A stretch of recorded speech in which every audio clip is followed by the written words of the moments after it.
বিসমিল্লাহির রহমানির রহিম। প্রিয় দর্শক শ্রোতা সকলকে শুভেচ্ছা এবং আসসালামু আলাইকুম।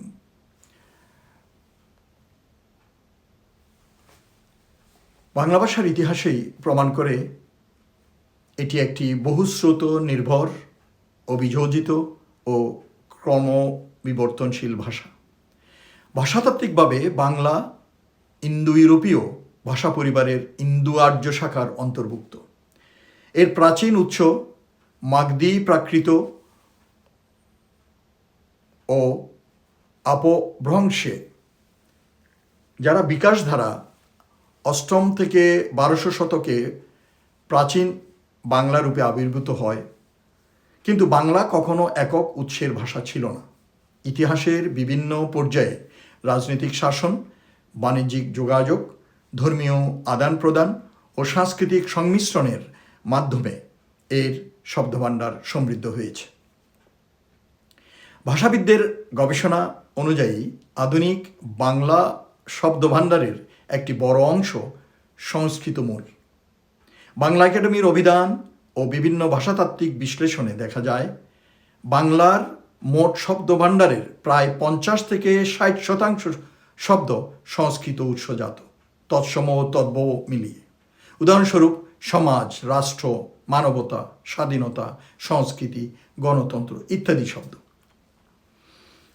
সংস্কৃত ভিত্তিক হলেও আজ এগুলো সম্পূর্ণ বাংলা ব্যবহারের অংশ। মধ্যযুগীয় সাহিত্য, বিশেষ করে মঙ্গল কাব্য, বৈষ্ণব পদাবলী এই সংস্কৃত ভিত্তিক শব্দ প্রবাহকে শক্তিশালী করেছে। 1300 শতাব্দী থেকে বাংলায় মুসলিম শাসনের সূচনা হলে আরবি ও ফার্সি ভাষার প্রভাব দ্রুত বৃদ্ধি পায়। সুলতানি ও মোগল আমলে প্রশাসনিক ভাষা ছিল মূলত ফার্সি। ফলে আদালত, হাকিম, কাগজ, দফতর, খবর, দরবার, দুনিয়া, আজাদ ইত্যাদি শব্দ দৈনন্দিন ব্যবহারে প্রবেশ করে। গবেষণায় দেখা যায় বাংলা শব্দভাণ্ডারের প্রায় 10 থেকে 15% শব্দ আরবি ফার্সি উৎসজাত। ধর্মীয় পরিসরে আরবি শব্দ যেমন ইমান, সালাত, হিসাব, কিতাব ইত্যাদি ব্যবহৃত হয়েছে। আবার প্রশাসনিক ও সামাজিক পরিসরে ফার্সি শব্দ ব্যাপকভাবে প্রচলিত হয়েছে।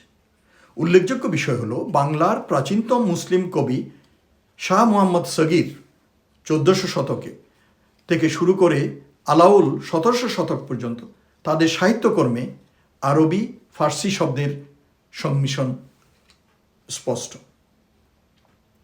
উর্দুর প্রভাব এসেছে প্রধানত মুঘল সামরিক ও উত্তর ভারতীয় সাংস্কৃতিক যোগাযোগের মাধ্যমে।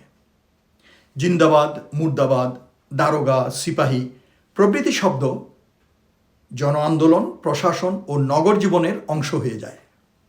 ব্রিটিশ বিরোধী আন্দোলন ও উপমহাদেশের রাজনৈতিক সংস্কৃতিতে জিন্দাবাদ ও ইনকিলাব শব্দগুলো ব্যাপকভাবে ব্যবহৃত হয়, যা বাংলা ভাষায়ও স্থায়ী আসন পায়।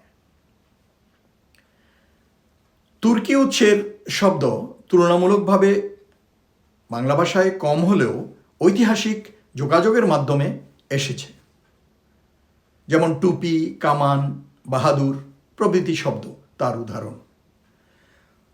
মধ্যযুগীয় সামরিক সংস্কৃতি ও প্রশাসনিক ব্যবস্থার মাধ্যমে এগুলো বাংলায় প্রবেশ করেছে।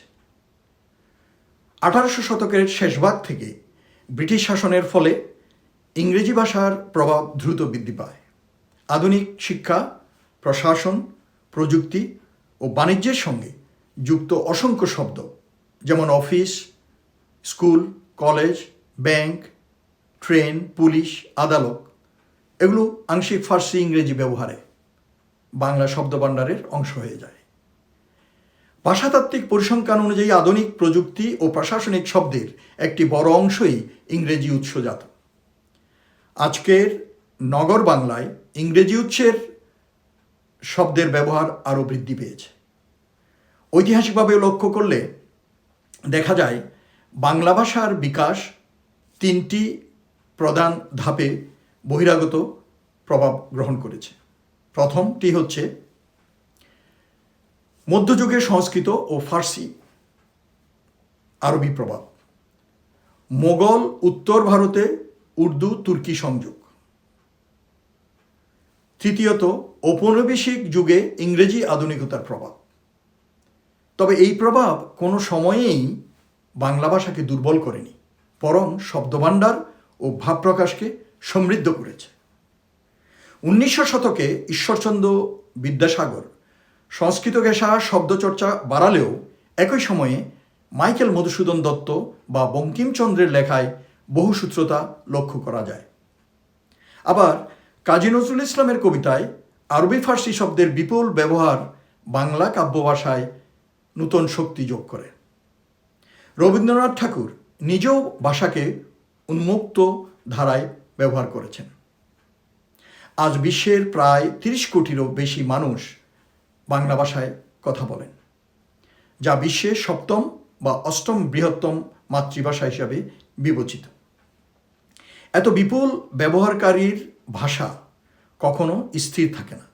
ভাষা জীবন্ত থাকে তার গ্রহণ ক্ষমতার কারণে। শব্দ ধার করা ভাষার দুর্বলতা নয়, এটি ভাষার প্রাণশক্তির লক্ষণ। ইংরেজি ভাষা নিজেই ল্যাটিন, ফরাসি, গ্রিক ও জার্মান উৎস থেকে হাজার হাজার শব্দ গ্রহণ করেছে।